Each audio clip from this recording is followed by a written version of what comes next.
Salut la Zenon Family, bienvenue sur ma chaîne YouTube. Aujourd'hui dans cette vidéo, je vous embarque pour un périple, un road print de près de 3000 km. Nous sommes partis avec un semi-remorque Scania, donc le tracteur c'est un Scania R450, prénommé Max. Et nous sommes partis avec une Tronxy Crux One posée sur la tablette pour pouvoir imprimer en 3D. Je vous laisse avec la vidéo pour comprendre où nous allons et ce que nous allons faire tout au long de ce périple. J'espère sincèrement que cette vidéo va vous plaire. Ça demande énormément d'organisation et de travail de partir imprimer en 3D dans un semi-remorque. C'était quelque chose qui n'existait pas sur YouTube au préalable. Donc si vous voulez me soutenir, vous lâchez un petit pouce levé. Et si vous voulez réagir à cette vidéo, je vous invite à aller dans l'espace commentaire pour me donner toutes les informations qui pourraient m'améliorer dans le road print 2. Une mouche. Comme vous voyez, là on est en train de nettoyer l'ensemble semi-remorque avec un énorme portique de lavage. Donc moi je suis dans la cabine et j'attends que ça se passe. Et puis on lave tout propre le camion. Bon, ça y est, c'est le grand départ et c'est le moment de vous dire où on décolle et dans quel pays on va. Donc on décolle pour la Suisse allemande. C'est parti pour 10 heures de route, on quitte le portique de lavage et le dépôt chargé de consommables agricoles. On ne fera aucun client aujourd'hui, je vous laisse le trajet sur cette petite carte pour que vous puissiez vous rendre compte un petit peu de où on est passé à l'aller et au retour. 10 heures à rouler avec quelques petites pauses. Je vous laisse les images du lever du soleil et de notre premier arrêt, le premier arrêt pipi dans une aire de covoiturage et surtout l'arrêt, la pause obligatoire pour le chauffeur.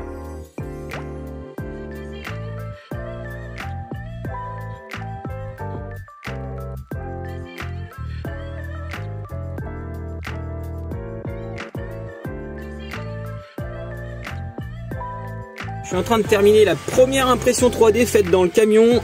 C'est un porte-clés pour les routiers qu'on va laisser en fait sur les aires par exemple les aires de repos comme ici, que je laisserai pour nos amis routiers.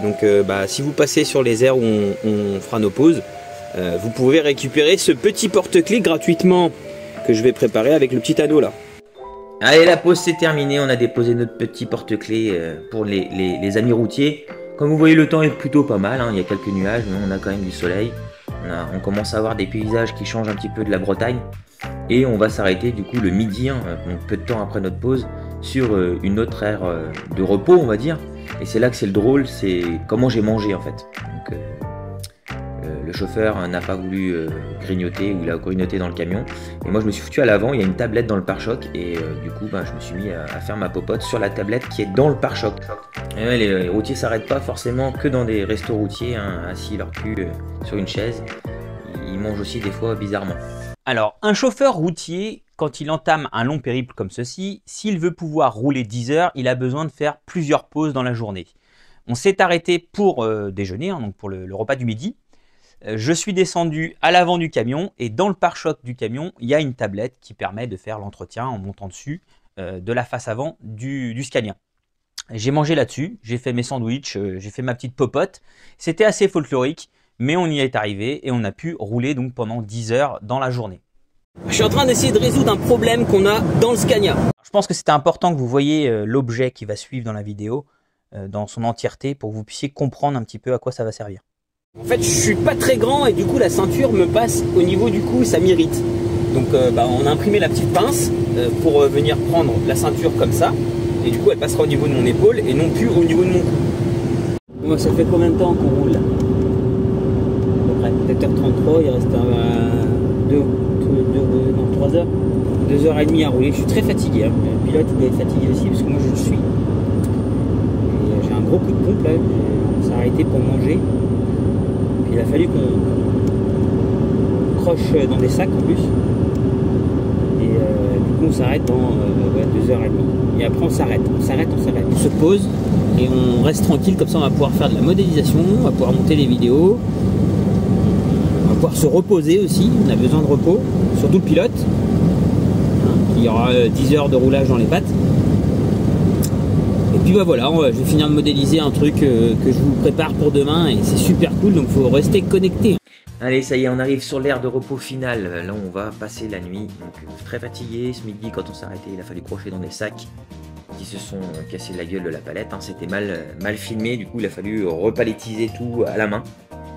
Voilà, rien d'exceptionnel, on arrête, on se couche, hein, lit banquette à l'arrière, hein, comme vous voyez, on a chacun notre plumard. Moi je suis sur le lit superposé en haut, le chauffeur est en bas, et on repart le matin pour la douane de Bâle, donc la frontière franco-suisse, la maison des fous. On fait un petit clip studio pour que vous puissiez comprendre un petit peu notre aventure là-bas. Alors là, on va arriver dans un endroit qui est un endroit dingue. C'est la frontière où on vient passer les douanes, donc que ce soit la douane française ou la douane suisse, où on est balancé de bureau en bureau. On appelle ça la maison des fous. Si vous avez vu Astérix et Obélix et les 12 travaux d'Astérix, vous allez comprendre de quoi je parle, où on nous fait signer des formulaires, des machins, des bidules, c'est un peu compliqué. Et encore, on a été gâtés, puisqu'on est resté à peu près 2 heures, 2 heures et demie. Ça peut prendre plus de 6 heures, parfois une journée complète pour pouvoir traverser cette frontière. Évidemment, je ne peux pas vous montrer des images de la douane pour des questions de confidentialité.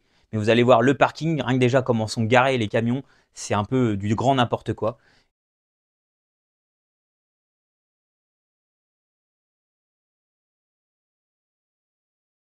Je vais vous montrer un petit objet super sympathique. C'est un objet qui sert en fait à pouvoir uriner en roulant. Donc on le met sur une bouteille de soda. Je vous montre ça directement. Je prends ma bouteille. Donc l'objet se visse sur une bouteille de soda ou d'eau pétillante, hein, qui est du bon diamètre par rapport au pas de vis. Hein, si vous êtes gâté par la nature, ça vous permet de mettre votre membre à l'intérieur et d'uriner en toute tranquillité. Et il y a aussi une version pour femmes, cette version que j'ai imprimée en 3D, qui se met tout simplement comme ceci dans la version pour hommes. Vous mettez, vous les femmes, votre fleur de lotus appliquée contre l'objet et vous pouvez faire vos besoins. C'est incroyable. Je suis en train de modéliser le bouchon qui permettra en fait de ne pas remonter les odeurs, hein, normal. Hein. Il y en a qui sont sensibles des narines. Je vais le faire en filament flexible. Je vous montre le filament. Donc ce filament ici, hein, un filament très flexible qui fera bien l'étanchéité et qui empêchera les odeurs de remonter. C'est un objet indispensable pour les chauffeurs routiers et même si vous me dites que vous ne l'avez jamais fait, je ne vous crois pas. Enfin arrivé en Suisse allemande. On passe le portique là et puis nous sommes en Suisse. Ça y est, nous allons faire aujourd'hui 4 clients. Donc, notre premier client n'était pas très intéressant malgré qu'il s'est passé un petit truc assez sympathique. Donc déchargement au cul de la semi-remorque avec une remorque de tracteur et un tracteur, des planches de bois et un transpalette. Malheureusement ce qui devait arriver arriva.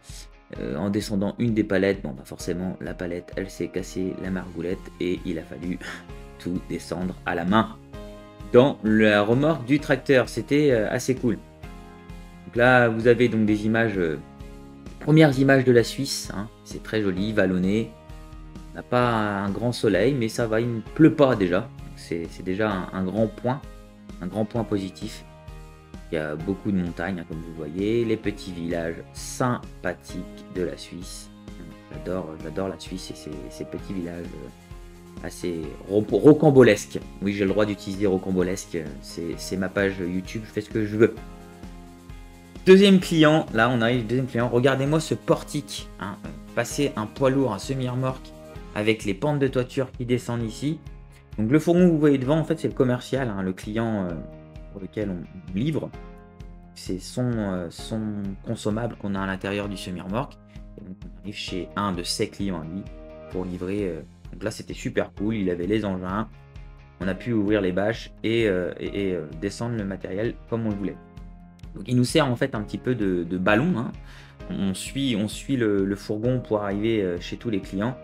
Malheureusement il avait la pédale lourde et on l'a perdu plusieurs fois, dont une fois très importante arrivé chez le troisième client où on ne savait pas par où passer et on est rentré dans une petite route qui fait 2,50 m, sachant que le camion fait 2,55 m de large. C'était assez sympathique. Donc là vous voyez une petite maison, hein, j'ai voulu vous la mettre en forme de soucoupe volante. Elle m'a fait beaucoup rire cette baraque là. Voilà, les tunnels, les zones industrielles des villages suisses. Les tunnels, c'est bien en camion. Donc là, vous voyez à droite, en fait, c'est la route par laquelle on est passé. Et en fait, il aurait fallu continuer tout droit et passer par derrière. On voit le client en haut sur la colline, en fait, à droite. Et vous voyez dans quoi il s'engage, le chauffeur. On avait perdu, bien sûr, la personne qu'on devait suivre. Et lui, il était déjà arrivé en haut, quoi. Et puis quand il a vu qu'il y avait un petit virage à droite qu'il n'aurait jamais pu prendre avec la semi-remorque, et ben il s'est dit on va faire machine arrière. Donc moi je suis descendu pour faire la circulation. C'était, vous voyez la route elle n'est pas large, hein. Elle fait vraiment 2,50 m de large et le camion fait 2,55 m. Il a fallu se démerder à redescendre tout en marche arrière. Si je me trompe pas, il pleuvait un petit peu en plus, hein. On voit quelquefois les essuie-glaces. On a un petit peu abîmé la partie droite, l'espèce de champ, la prairie à droite avec le tracteur. Mais le chauffeur a très bien manœuvré et a réussi sa manœuvre comme il se doit en fait. Hein. C'était assez... fallait serrer les fesses. Hein. C'était très long ce passage-là. Très long. Vous voyez, il y va tout doucement pour éviter de se foutre dans le bourbier. Une fois que la semi elle est dans le bourbier, si toutes les roues sont dans le bourbier pour s'en échapper, c'est un peu plus compliqué, vous pouvez bien le comprendre. Le passage le plus difficile, là où il faut vraiment pas mettre ses œufs dans le même panier, comme on pourrait dire, et où le chauffeur est obligé d'aller mordre sur la droite pour pouvoir sortir sa semi en marche arrière et retourner sur la route. Alors vous allez voir apparaître à un moment donné donc le fourgon qu'on devait suivre qui est revenu à notre rencontre. Quand il a vu qu'on s'était engagé dans cette petite route là, il a quand même compris qu'on était en difficulté et qu'il fallait venir nous filer un petit coup de main. Mais comme je dis, le pilote il a géré. Moi j'ai fait mon boulot de circulateur, d'agent de la circulation derrière ça. Et on a pu repartir et retrouver notre troisième client, comme je le disais.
Nous sommes bien arrivés donc chez ce troisième client, grande cour, grande ferme où le chauffeur a pu faire son demi-tour sur le parking carrément.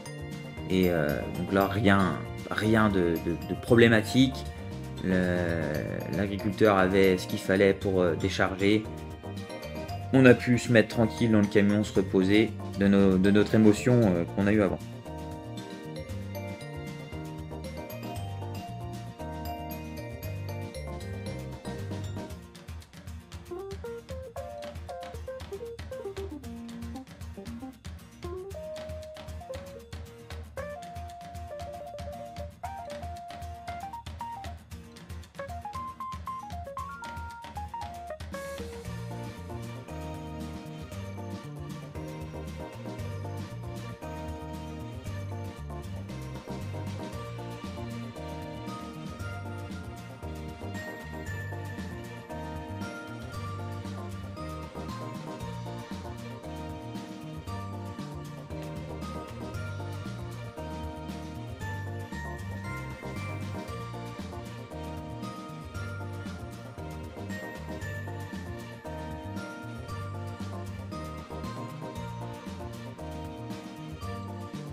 Il commence à se faire tard, hein, on est fatigué. Petite dernière pause avant d'arriver chez notre dernier client, dernier client de la journée.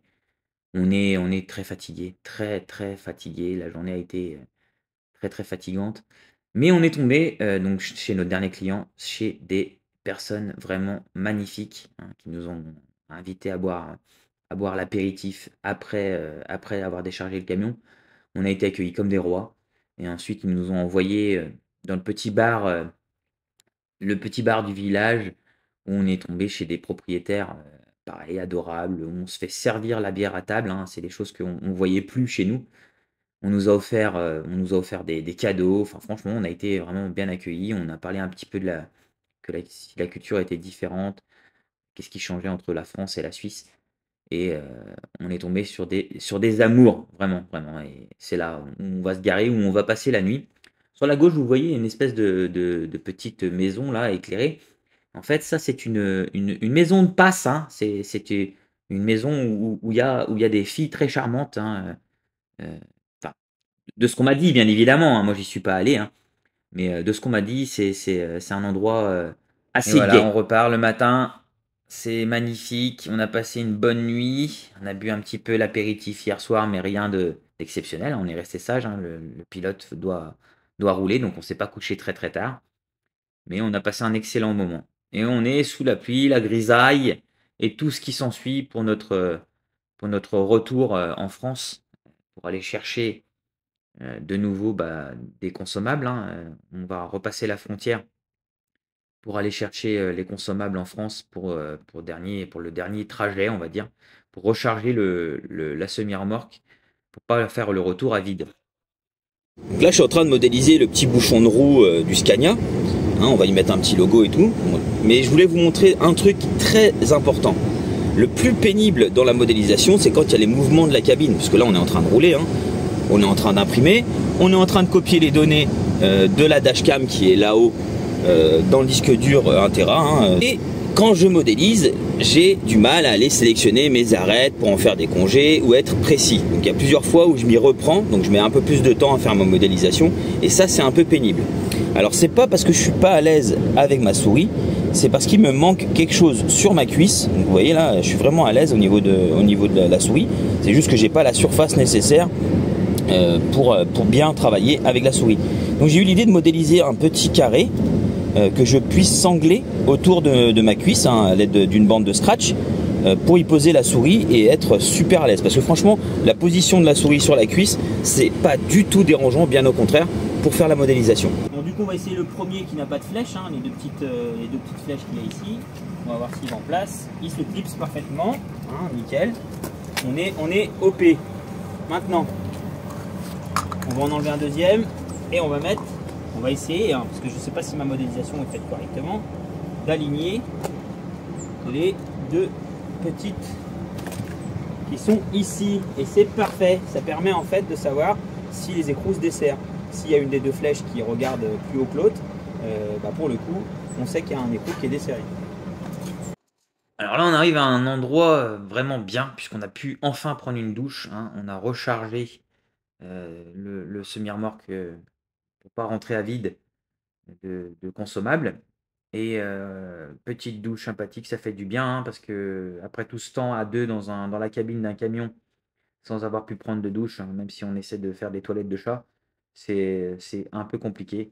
Donc là, la douche, elle était obligatoire, on va dire.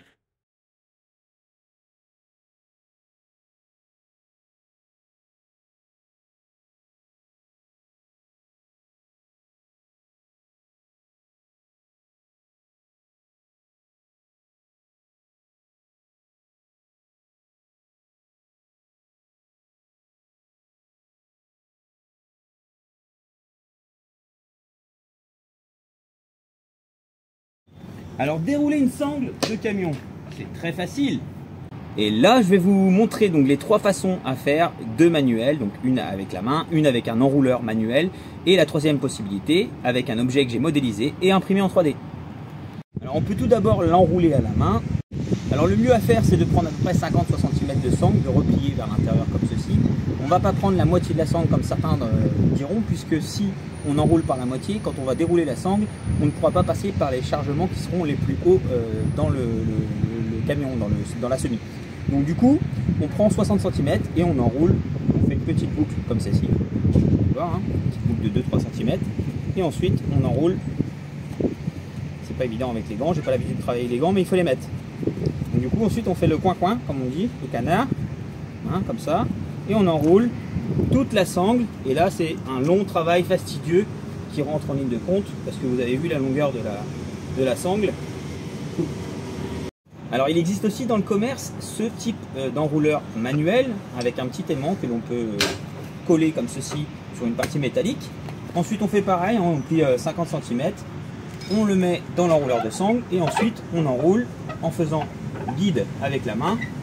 Et là on voit bien que ça va beaucoup plus vite. Quand même, ça reste du manuel, mais c'est un petit peu plus rapide et on peut enrouler assez facilement toute la sangle qui fait 9 mètres.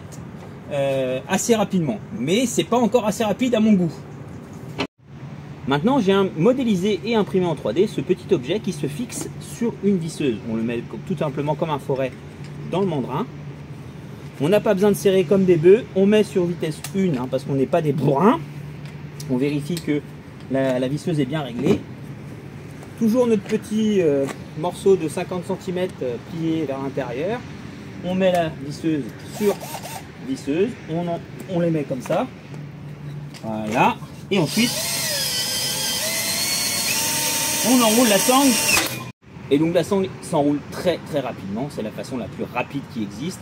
Ça nous fait avoir bien sûr une visseuse dans le camion avec nous, mais c'est quand même un objet pas très encombrant et qui peut vous permettre de gagner de précieuses secondes, surtout quand on a une quinzaine de sangles à ranger.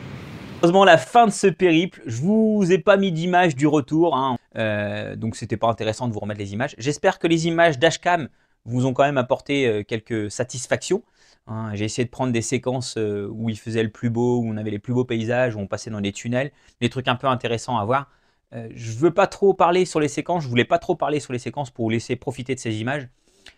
Sachez que si cette vidéo fonctionne et vous plaît, comme promis, on fera un Road Print 2.